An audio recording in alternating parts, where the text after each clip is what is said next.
Hey student, good morning and welcome once again to your online classes. बच्चों, आज की इस वाली वीडियो में हम एक्सरसाइज 3.3 का क्वेश्चन नंबर 1, 2 और 3 आपको सॉल्व करना सिखाएंगे। और यहाँ पर हम लोग कुछ बेसिक इंट्रो भी ले लेंगे, यानी कि आपको अलग से इस वाले एक्सरसाइज के इंट्रो की जरूरत नहीं पड़ेगा। यहाँ पर जो क्वेश्चन दिए गए हैं ना, वो इंट्रो से रिलेटेड ही हैं। तो मैं यहाँ पर जब आपको क्वेश्चन समझाते रहूँगा तो मैं आपको उसके बारे में डिटेल में भी बता दूंगा, ताकि आपका जो डाउट्स है वो क्लियर हो जाए और आपको इंट्रोडक्शन वीडियो की जरूरत भी ना पड़े। ठीक है, तो ये स्टार्ट करते हैं वीडियो। और हाँ, पिछले वीडियोज़ जो मैंने बनाए हैं उनका लिंक नीचे डिस्क्रिप्शन में मैंने दे दिया है, वहाँ से जा करके ऑल वीडियोस ऑफ चैप्टर 3 में अगर आप क्लिक करोगे ना, तो आपको इस चैप्टर के जितने भी मैंने वीडियोस बनाए प्रीवियस और जो मैं आगे चल करके बनाऊंगा उनका लिंक भी मिल जाएगा, यानी कि वो वीडियोस भी मिल जाएंगे। ठीक है, तो ये स्टार्ट करते हैं और देखते हैं फर्स्ट जो हमारे पास क्वेश्चन है ना, वो क्या दिया हुआ है यहाँ पर। तो given a parallelogram ABCD, complete each statement along with the definition और प्रॉपर्टी यूज। यानी कि यहाँ पर एक पैरेललोग्राम दिया गया है। इस टाइप का जब हमारा कोई शेप होता है तो इसको हम क्या बोलते हैं, पैरेललोग्राम बोलते हैं। ठीक है, अब पैरेललोग्राम जब कभी भी बनता है ना, तो उसमें बहुत सारी चीज़ें मिल जाती हैं हमको। जैसे कि हमने ट्रायंगल में आपको कई सारी प्रॉपर्टीज़ बताई थी कि ट्रायंगल के तीनों एंगल्स होते हैं, उनका सम हमारा 180 डिग्री होता है। ठीक है, उसके अलावा भी बहुत सारी हमने प्रॉपर्टी पढ़ा था ट्रायंगल में। उसी तरीके से जो हमारा पैरेललोग्राम होता है, इसमें भी कई सारी प्रॉपर्टीज़ यूज़ होती हैं। फॉर एग्जाम्पल, जैसे कि मैं आपको एक प्रॉपर्टी बताऊं कि जो हमारे साइड्स होते हैं ना, ये आमने सामने वाले साइड्स, इधर इधर वाले, तो जिस तरीके से हमारे रेक्टेंगल में इक्वल होते हैं उसी तरीके से पैरेललोग्राम में भी इक्वल होते हैं। यानी कि ये जो AD है और इधर वाला जो हमारा ये वाला CB या BC, जो भी आप इसे कह लो, इस वाले साइड को, ये साइड और ये साइड, ये दोनों क्या होंगे, आपस में इक्वल होंगे। उसी तरीके से ये DC और ये नीचे वाली जो साइड है AB, ये क्या होगी, आपस में इक्वल होगी। तो यहाँ पर क्या होता है, अपोजिट साइड्स होते हैं ना, वो इक्वल होते हैं लेंथ में। ठीक है, तो जैसे देखो यहाँ पर हमारा फर्स्ट क्वेश्चन भी वही दिया गया है, AD।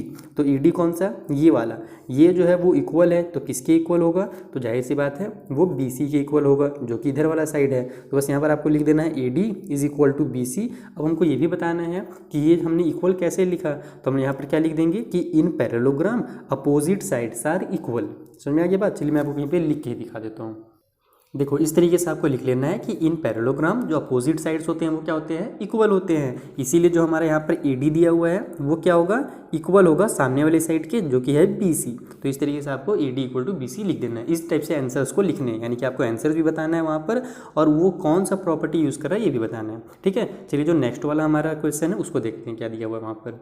तो देखो, जो दूसरा क्वेश्चन है वहाँ पर हमें एक एंगल बना करके दिया हुआ है कि angle DCB is equal to, यहाँ पर इक्वल का साइन लगाया है, तो आपको ये बताना है कि जो एंगल DCB है ना, वो किसके इक्वल है। तो पहले तो देखो, यहाँ पर हम लोग का जो पैरेललोग्राम होता है, तो जिस तरीके से हमारे साइड्स आपस में इक्वल होते हैं, ठीक है, अपोजिट साइड्स, उसी तरीके से अपोजिट एंगल्स भी इक्वल होंगे। अपोजिट एंगल किसको बोलते हैं, ये वाला एंगल और ये एंगल अपोजिट कहलाएगा। समझ में आया ना, ये दोनों एडजेसेंट कहलाते हैं, अगल बगल वाले कहलाते हैं, तो ये अपोजिट है। उस तरीके से ये D वाला और ये जो B वाला एंगल है, ये आपस में अपोजिट है, तो ये दोनों क्या होंगे, आपस में इक्वल होंगे। ठीक है, उसके अलावा जो एडजेसेंट एंगल होते हैं ना, वो आपस में क्या होते हैं पता है, सप्लीमेंट्री होते हैं। सप्लीमेंट्री कॉम्प्लीमेंट्री आपने पहले ही पढ़ रखा है। सप्लीमेंट्री का मतलब होता है कि दोनों को ऐड करोगे आप तो 180 डिग्री आएगा। यानी कि एंगल A और एंगल D को आप ऐड करोगे ना, तो उनका मेजरमेंट चाहे कुछ भी रहे, ठीक है, या तो ये 100 रहेगा, है ना, ये 80 रहेगा, या दोनों 90 रहेंगे। 90 तो नहीं रहते हैं वैसे फिलहाल, इसमें आगे पीछे ही रहते हैं। ठीक है, तो इस तरीके से कभी भी हम लोग जब ऐड करते हैं पैरेललोग्राम्स को ना, तो उनके जो क्या बोलते हैं, एडजेसेंट एंगल होते हैं, अगल बगल वाले एंगल, जैसे ये दोनों हो गए, या ये D और C हो गए, ठीक है, या फिर B और C हो गए, या फिर A और B हो गए, ये सब आपस में एडजेसेंट कहलाएंगे। एडजेसेंट का मतलब होता है अगल बगल, तो ये भी अगल बगल में है, ये भी अगल बगल में है। तो अगल बगल वाले जो एंगल्स होते हैं वो सप्लीमेंट्री होते हैं, यानी कि उनका जो सम निकलता है 180 डिग्री निकलता है। उस तरीके से अपोजिट जो एंगल होते हैं वो क्या होते हैं, आपस में इक्वल होते हैं। ठीक है, तो यहाँ पर जो हमको एंगल दिया हुआ है DCB, ठीक है, तो वो किसके इक्वल होगा, तो पहले हम देखते हैं DCB कौन सा एंगल बन रहा है, DCB, यानी कि ये वाली जो एंगल बन रही है इसका नाम है DCB। कभी भी जो बीच की लेटर रहती है ना, उसी एंगल के बारे में हमसे कहा जाता है। तो ये वाला एंगल DCB है, तो इसके अपोजिट में कौन सा है, ये एंगल है, तो इसका नाम क्या हो जाएगा, DAB, या फिर BAD, दोनों साइड से आप लिख सकते हो। तो हम लोग इसको भी DC यूज़ किया, तो हम भी इधर से भी DC यूज़ कर देते हैं, तो इसका नाम हो जाएगा DAB। तो यहाँ पर हम लिखेंगे angle DCB is equal to angle DAB। इस तरीके से आपको इसमें लिखना है और यहाँ पर कुछ नहीं करना। देखा आपने कितना सिंपल था। ठीक है, अगला देखते हैं कि अगला हमारे पास क्या क्वेश्चन। हाँ, इसमें अब क्या लिखना पड़ेगा आपको कि अपोजिट्स एंगल्स है ना आर इक्वल, जैसे हमने यहाँ पर अभी आपको बताया ना अपोजिट साइड्स आर इक्वल, वैसे सेम आप इसमें प्रॉपर्टी लिख देना सेकंड नंबर डाल करके कि in parallelogram opposite angles are equal. ठीक है, इतना क्लियर हो गया। अब देखते हैं कि अगला जो हमारा क्वेश्चन है वो क्या दिया हुआ है यहाँ पर। तो यहाँ पर हमें बोला जा रहा है OC। ठीक है, OC किसके इक्वल है, तो OC पहले देखते हैं कि कौन सी लाइन है। ठीक, तो यहाँ पर है O, ये बीचों बीच पॉइंट बन रही है O, यहाँ से यहाँ तक जा रही है C। तो अब एक आपको रूल जानना पड़ेगा है ना, जो कि पैरेललोग्राम में आता है, एक प्रॉपर्टी आता है। क्या प्रॉपर्टी है वो कि जो भी हमारे डायगनल्स होते हैं, इन लाइंस को डायगनल्स कहा जाता है। तो जो डायगनल्स होते हैं ना वो एक दूसरे को बाइसेक्ट करते हैं एकदम। बाइसेक्ट का मतलब होता है एकदम बीचों बीच से कट करना। समझ में आ रहा है बात ना, यानी कि अगर ये वाली लाइन हमारी मान लो 8 सेंटीमीटर की है, ठीक है, तो ये वाली जो डायगनल इधर जा रही है ना, ये आधा इधर 4 सेंटीमीटर कर देगी, आधा इधर 4 सेंटीमीटर कर देगी। समझ में आया बात, यानी कि एकदम बीचों बीच से उसको बाइसेक्ट करती है। उस तरीके से अगर ये मान लो 10 सेंटीमीटर रहता तो ये वाली लाइन इसको इधर 5 कर देती और इधर 5 कर देती, बीचों बीच से कट कर देती। तो यहाँ पर हमारा OC जो है वो क्या हो जाएगा, ये देखो OC यहाँ है ना, तो ये इसका मतलब क्या हुआ कि इधर वाला इक्वल है और इसके इक्वल कौन सा है, इधर वाला है। यानी इधर भी हमारा मान लो 4 है तो इधर भी हमारा कितना होगा, 4 ही होगा। तो OC is equal to OA। यहाँ पर ये वाला साइड हमारा कितना है, ये इसका नाम क्या है, यहाँ से यहाँ तक OA नाम है, तो इसको हम लोग OA लिख देंगे कि OC जो हमारा है वो क्या है, वो इक्वल है OA के। अब इसमें हम कौन सा प्रॉपर्टी लिखेंगे, तो जो डायगनल्स हैं वो क्या करते हैं, बाइसेक्ट करते हैं ईच अदर। ठीक है, यहाँ पर मैं इसको आपको लिख के बता देता हूँ कि जो डायगनल है वो बाइसेक्ट करते हैं दूसरे को। तो देखो इस तरीके से आप इसमें लिख लेना कि जो हमारा प्रॉपर्टी कौन सा यूज़ हो रहा है, तो डायगनल्स बाइसेक्ट ईच अदर, बस इतना ही लिखना तो भी आपका काम चल जाएगा। आप इसमें इन पैरेललोग्राम भी लगा सकते हैं स्टार्टिंग में अगर चाहो तो। ठीक है, तो चलिए जो हमारा 4th नंबर का क्वेश्चन है उसे देखते हैं। तो देखो 4th नंबर में क्या किया गया है, 2 एंगल्स को आपस में ऐड किया गया है। कौन कौन से एंगल है, तो DAB, तो DAB कौन सा है, ये वाला, और CDA यानी कि CDA यानी कि ये जो है ना D वाली, ये वाला एंगल बीच में जो लेटर आ रहा है उस वाले एंगल के बारे में कहा जाता है। कभी भी नाम इसी तरीके से दिया जाता है एंगल्स का।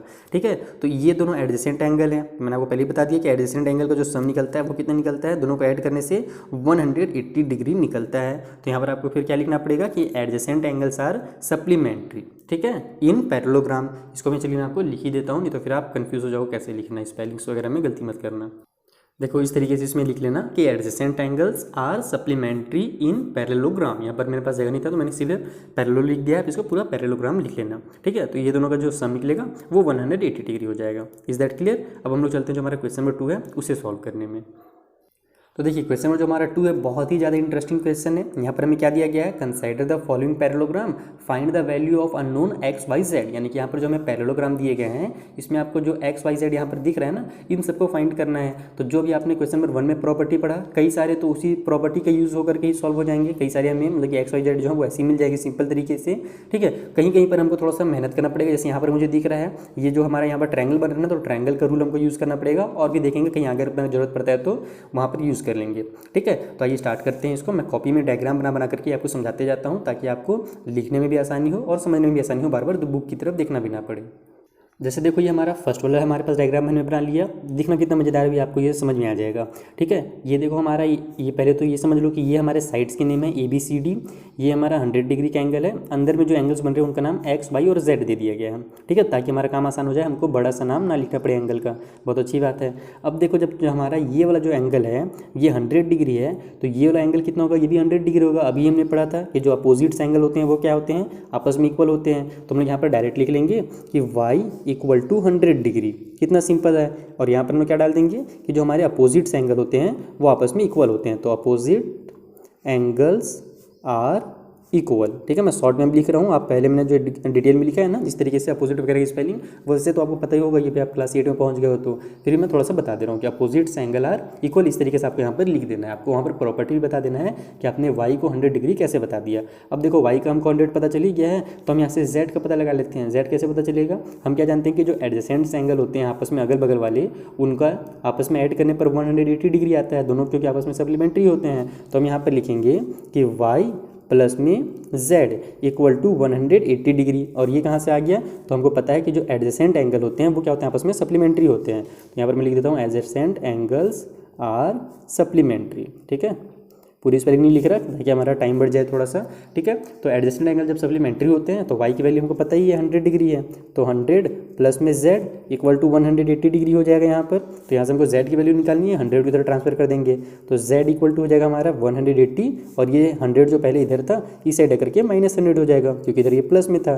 तो जेड की वैल्यू यहाँ से कितनी निकल गई 80 आ जाएगी। 180 में से 100 माइनस होगा तो इसका मतलब कि जो जेड है वो 80 डिग्री का है। तो जब हमको जेड का 80 डिग्री पता चल गया तो एक्स भी कितने का होगा 80 ही होगा। तो यहाँ पर हम लिखेंगे एक्स इक्वल टू 80 डिग्री। क्यों होगा? क्योंकि ये भी हमारा क्या होता है अपोजिट्स एंगल आपस में इक्वल होते हैं। तो बस यही वाला आपको यहाँ पर उतार देना है स्टेटमेंट। इस तरीके से आपको सिंपली एकदम सॉल्व कर लेना है। देखा आपने कितने मजेदार था। बस आपको प्रॉपर्टी पता होना चाहिए कि कौन कौन सा वहाँ पर रूल हम फॉलो कर रहे हैं, ठीक है। और हमारे जो पैरेललोग्राम होती है उसकी प्रॉपर्टी क्या है उसे बता आसानी से फाइंड कर सकते हो। देख तो ये हो गया, ठीक है। चलो जो अगला क्वेश्चन है इसका सेकंड वाला उसे सॉल्व करते हैं अब। देखो सेकंड वाले में हमें कुछ इस तरीके का डायग्राम बना करके दिया हुआ है और इसमें एक एंगल दे दिया हुआ है हमारा 50 डिग्री का।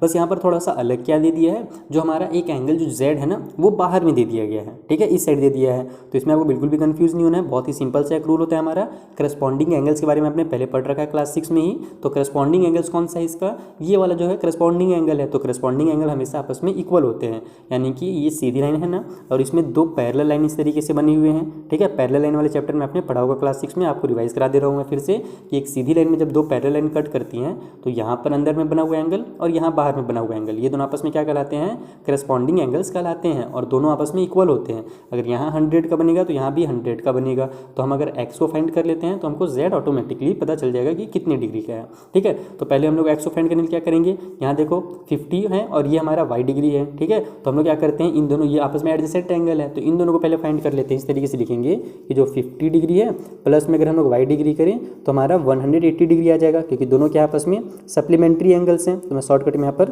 सप्लीमेंट्री एंगल्स लिख देता हूँ, ठीक है। तो यहाँ पर से हमारा वाई का वैल्यू कितना निकल गया 180 और ये 50 इधर आकर के माइनस में हो जाएगा तो निकल गया वाई की वैल्यू कितनी, 80 में से 50 माइनस हो तो 30 और ये 100 है तो 130। इसका मतलब जो वाई है वो 130 डिग्री का है। तो अगर वाई 130 का है तो एक्स भी कितना होगा 130 का ही होगा क्योंकि अपोजिट्स एंगल हैं। तो यहाँ पर आप लिख लेना इस तरीके से कि वाई जो है और एक्स आपस में इक्वल है और दोनों कितने डिग्री के हैं 130 डिग्री के हैं। और वाई और एक्स आपस में इक्वल क्यों हैं, क्योंकि दोनों अपोजिट्स एंगल हैं, ठीक है। तो यहाँ पर अपोजिट एंगल लिख लेना। पूरा मैं टाइम बचा रहा हूँ इसीलिए मैं शॉर्टकट में बार बार लिख रहा हूँ।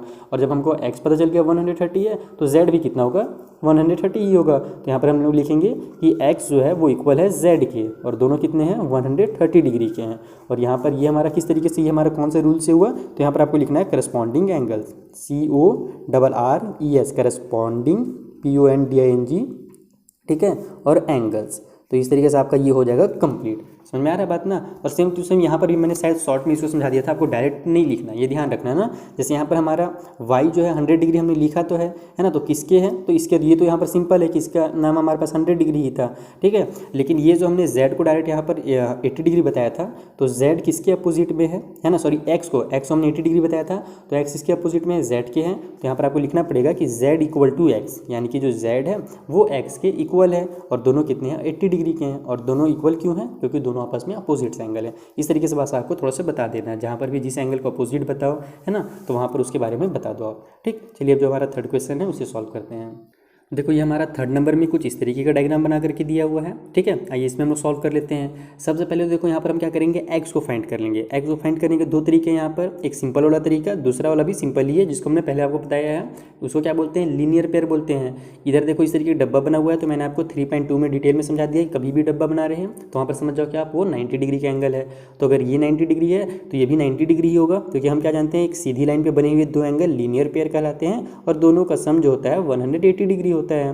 तो ये अगर 90 है तो ये भी 90 ही होगा, तभी ना हमारा 180 आएगा। तो एक तो उस रूल से आप फाइंड कर सकते हो। दूसरा होता है हमारा वर्टिकली अपोजिट्स एंगल, यानी कि जब कभी भी सीधी लाइन को कोई दूसरी लाइन बाइसेक्ट करती है ना, ठीक है, जब कोई सीधी लाइन को दूसरी लाइन बाइसेक्ट करती है तो उसके ऊपर में बना हुआ एंगल और जस्ट नीचे में बना हुआ एंगल, ये दोनों आपस में क्या कहलाते हैं, वर्टिकली अपोजिट्स एंगल कहलाते हैं। तो यहाँ पर हम लोग डायरेक्ट इसको लिख सकते हैं कि अगर ये 90 डिग्री है तो ये भी 90 डिग्री होगा, क्योंकि वर्टिकली अपोजिट एंगल क्या होते हैं, आपस में इक्वल होते हैं। तो इसको हम लोग ऐसे लिखेंगे कि एक्स जो है ना हमारा 90 डिग्री का है। डायरेक्ट आप इसको लिख लो। यहाँ पर आपको लीनियर पेयर वाला अगर आप बनाना चाहो तो लीनियर पेयर वाले से बना सकते हो, गलत नहीं कहलाएगा, लेकिन उसमें थोड़ा सा टाइम लगेगा 1-2 मिनट एक्स्ट्रा। तो हम इसको डायरेक्ट लिखेंगे, है ना। और एक नया आपको रूल भी यहाँ पर मैं बता दूंगा, इसके आपको ये फायदा हो जाएगा। तो ये हमारा एक्स जो है 90 डिग्री का है और क्यों है, तो क्योंकि ये दोनों आपस में वर्टिकली अपोजिट्स हैं, ठीक है। तो यहाँ पर वर्टिकली अपोजिट एंगल्स आपको लिख लेना है, ठीक है, vertically opposite angles. Is that clear? तो अब हमको x की वैल्यू पता चल गई है। अब हम लोग क्या करेंगे, यहाँ से y की वैल्यू पता कर लेंगे। तो देखो यहाँ पर एक हमारा ट्रायंगल बन रहा है ना इस तरीके से, इसमें हमको दो एंगल यहाँ पर पता चल गया, x 90 डिग्री का है और यहाँ पर 30 डिग्री का है, y को पता लगाना है। तो जब कभी भी एक ट्रायंगल में दो एंगल दिए हैं और थर्ड वाला एंगल पता लगाना रहता है, तब हम क्या करते हैं, वही जो हमारा एंगल सम प्रॉपर्टी है 180 डिग्री वाला वो यूज़ कर लेते हैं। यानी कि हम जानते हैं तीनों को ऐड करेंगे तो हमारा 180 डिग्री आएगा। तो यहाँ पर आप इस तरीके से लिख लो कि y प्लस में x डिग्री ये वाला और फिर प्लस में हमारा 30 डिग्री, अगर हम इन तीनों को प्लस करेंगे तो हमारा 180 डिग्री आएगा। और ये कौन सा रूल है हमारा, तो एंगल सम प्रॉपर्टी जिसको हम कहते हैं, हमारा ट्रायंगल का जो सम वाला रूल होता है वो वाला रूल से है। तो यहाँ पर आप लिख लो एंगल सम प्रॉपर्टी, शॉर्टकट में एकदम। हम जानते हैं कि तीनों एंगल को जब कभी भी ऐड किया जाता है ट्रायंगल में तो 180 डिग्री आता है। अब यहाँ पर हमको x की वैल्यू पता है 90 डिग्री, तो y प्लस में 90 डिग्री और प्लस में ये 30 डिग्री इज इक्वल टू हो जाएगा हमारा 180। तो यहाँ से हमारा y प्लस में 90 और 30 कितना हो गया 120 इक्वल टू 180। अब हम इसको 120 को क्या करेंगे, इधर ट्रांसफर कर देंगे। तो y इक्वल टू हो जाएगा हमारा 180 और 120 इधर प्लस में था, इधर आकर के ये माइनस में हो जाएगा। तो y यहाँ से कितना निकल गया हमारा, 80 में से 20 माइनस हुआ तो 60 डिग्री, यानी कि जो y की वैल्यू है वो कितनी है, 60 डिग्री है। देखा आपने, x का पता चल गया, y का पता चल गया। अब क्या निकालना है, z का पता करना है। तो ये भी एकदम सिंपल है। देखो एक सीधी लाइन जा रही थी, ठीक है, उसमें एक एंगल इधर बना है और दूसरा एंगल इधर बना है। तो जब कभी भी इस टाइप से हमारा एंगल बनता है तब हम इसको क्या बोलते हैं, हमारा ये अल्टरनेट इंटीरियर एंगल्स कहलाता है। अंदर में एक एंगल बनता है और बाहर में जो बनते हैं उनको अल्टरनेट एक्सटीरियर एंगल बोलते हैं। तो बाहर वाला यहाँ पर बन नहीं रहा है, ये सिंपल हमारे अंदर का एंगल है, तो इसको अल्टरनेट इंटीरियर एंगल्स कहा जाता है। यानी कि सीधी लाइन पे अपोजिट साइड में बने हुए एंगल, देखो ये राइट साइड में बना है और ये लेफ्ट साइड में बना हुआ है, इसी को कहा जाता है अल्टरनेट इंटीरियर एंगल्स। ये सब आपने पैरेललोग्राम वाले, पैरेललोग्राम बोल रहा हूँ, पैरेलल लाइन जो हमारा चैप्टर है ना क्लास 6 में है मेरे ख्याल से, आर्यस अग्रवाल में तो क्लास 6 में था, एनसीईआरटी मेरे ख्याल से 6 से 7 में, वहाँ पर आपने पढ़ा ही होगा कि जब हमारा ये जो पैरेलल लाइन्स होती हैं उनमें सीधी लाइन में जब दो एंगल्स बनते हैं अपोजिट साइड में तो उसको अल्टरनेट इंटीरियर एंगल्स कहा जाता है। और ये भी दोनों आपस में क्या होते हैं, इक्वल होते हैं। तो यहाँ पर भी आपको क्या लिख लेना है कि जो y है वो इक्वल है z के, और दोनों कितने हो गए फिर, तो दोनों हो गए 60 डिग्री के। y और z इक्वल है और दोनों हमारे 60 डिग्री के हैं। और ये इक्वल क्यों है, तो क्योंकि हमारा ये आपस में अल्टरनेट इंटीरियर एंगल्स हैं। तो यहाँ पर आप इसको लिख भी लोगे, अल्टरनेट इंटीरियर एंगल्स, ठीक है, interior angles. Is that clear? और ये हो गया हमारा थर्ड नंबर का भी कंप्लीट। ठीक है, चलिए अब जल्दी से जो हमारा फोर्थ नंबर में डायग्राम दिया हुआ है उसमें XYZ फाइंड करते हैं। तो देखो फोर्थ नंबर में कुछ इस तरीके का डायग्राम दिया हुआ है। यहाँ पर मैंने थोड़ा सा इसको बिगाड़ दिया। आप अगर बुक में देखोगे तो ये क्या हमारी एकदम सीधी लाइन बनी हुई है, बुक में आप ध्यान से देखना। तो ये जो हमारा Z वाला लाइन है ना, ये सीधा है, मेरा थोड़ा सा यहाँ पर टेढ़ा हो गया, थोड़ा सा इधर झुक गया है। तो अभी हमने जो क्वेश्चन नंबर 2 में एक रूल पढ़ा था कि जो हमारे करस्पॉन्डिंग एंगल्स होते हैं वो क्या होते हैं, आपस में इक्वल होते हैं। करस्पॉन्डिंग एंगल बारे में आप एकदम अच्छे से डिटेल में एक बार समझ ही लो। यहाँ पर अच्छे से हमारा डायग्राम बना हुआ तो आपको डिटेल में समझ में आएगा।